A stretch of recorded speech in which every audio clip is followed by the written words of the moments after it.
पाहूया आपण आपली राज्य कशी लक्षात ठेवायची. किती राज्य आहेत आपले? 28 राज्य आहेत. पण आपल्याला पाठ करायला आवडतात की नाही? सगळं लक्षात ठेवता येत नाही. तर मी तुमच्यासाठी गंमत घेऊन आलोय. कोण वाचेल हे? वाच. उभा राहायचं बाळा. बरं मग झालं ना तू छत्री पाऊस आहे. झालं आहे का झालं आहे? बरं मग झाक ना तू छत्री पाऊस आहे. तर हे वाक्य आपण गंमत म्हणून लिहिलेलं नाही. तर याच्यामध्ये जादू आहे जी तुम्हाला कुठे घेऊन जाणार आहे?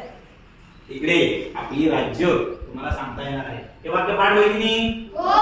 खूप सोपं आहे. बरं मग झाक ना तू छत्री पाऊस आहे.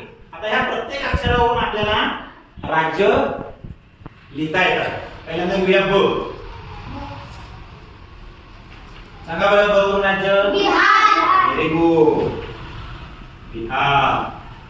नंतर अक्षर सांगा बरं र वरून. एक मिनिट आपण याला नंबरिंग देऊया म्हणजे आपले बरोबर 28 होतात तर बघूया. हा एक झालं बिहार. दुसरं र वरून राजस्थान.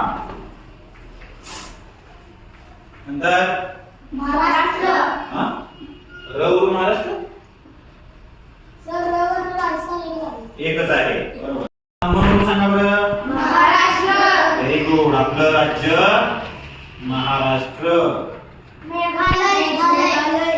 नंतर मेघालय. मणिपूर. नंतर मणिपूर. नंतर उत्तर प्रदेश. बघा आता आपल्याला लक्षात ठेवा सोपं जाईल की कोणत्या अक्षरावरून किती आहे. बघून किती आहे? 5.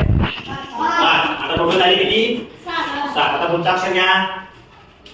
ग. सांगा किती नंबर येणार? 8 नंबर येणार. गोवा. बरं मग झाक ना तू छत्री पाऊस आहे या वाक्यामधून आपल्याला 28 घटक राज्य पाठ होतात.